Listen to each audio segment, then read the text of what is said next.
So, I don't know if I've ever told you the story about my first trip to Hawaii, which was memorable for many reasons.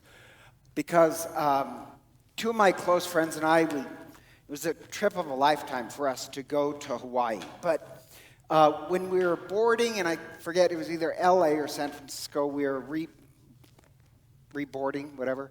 My friends got seats together, and I was seated apart, which is no big deal, right? So that's okay. And we're standing, waiting to board, and they call the first class passengers first. And there's a woman who's actually older than I was. I was actually 30 years old.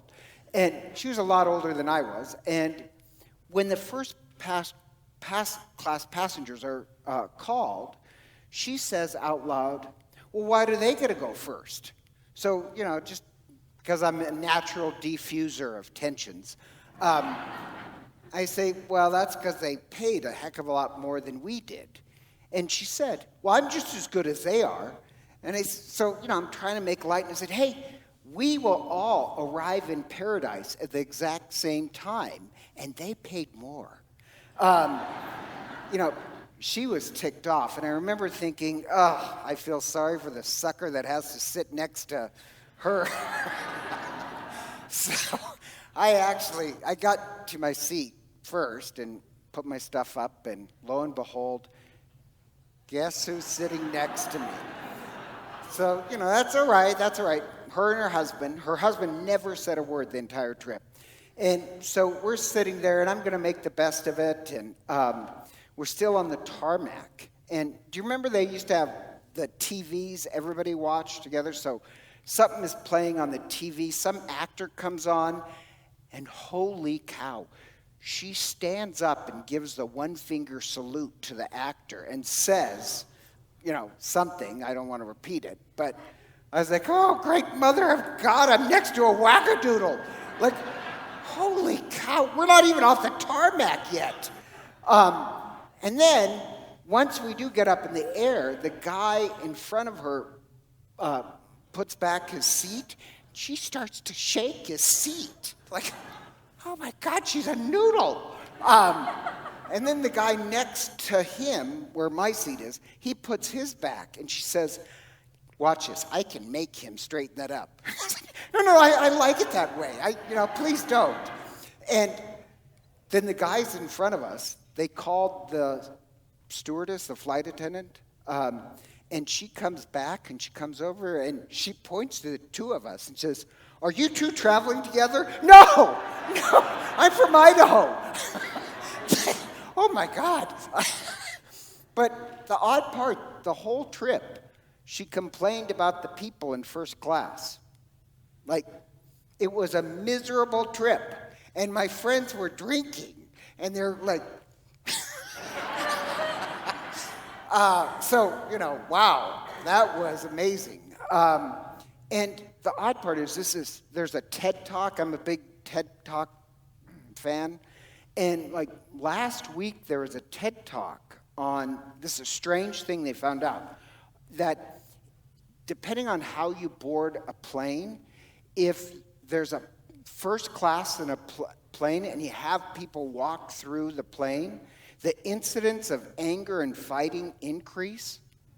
Isn't that amazing? We are such fragile ego. We have such fragile egos that just walking past first class creates so much jealousy that you act out in anger like this crazy woman. That's actually kind of amazing. And the whole talk in the TED Talk was kind of this point, that inequality is not equatable with injustice. Sometimes things are just unequal, but it's not injustice. And it was kind of an interesting talk because I'm a big justice fan, but inequality isn't necessarily injustice. What really ruins everything is this world of comparison, that you got an extra something and I didn't. We're all going to land in paradise at the same time. Make it a joyful trip. And this idea of kind of this world of comparison, you got a little bit more than me, that's what's going on in today's gospel. And today's gospel, to really understand it, you have to read right above it, because right above it, right before this, Peter says to Jesus, well, we're working a lot harder than those people out there. So when the kingdom comes, we're going to get more, right? We get more, right? And Jesus makes this sarcastic joke. And he says, Peter, you're going to get 100 times as much. 100 times as much as this and that and everything 100 times as much. And you won't be able to enjoy any of it because you live in the world of comparison. And why it's sarcastic is that really, do you want 100 times more homes? I mean, I have a little tiny place and I can barely keep that clean. Do you want 100 times as many? You want 100 times as many spouses? Now, no offense, like poor Ed Mahoney. Do you want 100 Karen Mahonies? Isn't one? Exactly, one. Now, if we did have an extra 99 Karen Mahonies, we could send them to the Middle East, and believe me, that'd be straightened out in 1 week. But his joke is that, wow, Peter, you'll get it all, and you won't be able to enjoy any of it because you live in the world of comparison. And the point of the parable is really, if you work, you don't work for a reward. You work because you love the work. If everything you do is about getting a little bit more than somebody else, doesn't it make life sad? Doesn't it make a lifetime of work horrible? But what if you love the work? And so the parable, the parable, has this master of the vineyard. And the master of the vineyard pays people at different amounts. Well, actually, I take that back. He pays people, everybody gets the same award. But yes, some people work more. And the people at the end, they start to complain. Well, we work more. And I love the line where the master says, friend, I have not cheated you. I'm free to do what I want with my money. And the whole point of it is, if you live in this world of comparison, you'll always feel cheated.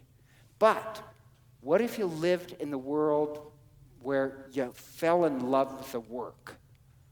And I love the fact in Matthew, and just tell you this, Matthew's gospel, he really does. Jesus has a lot of parables about money. He talks the most about money in the Gospel of Matthew.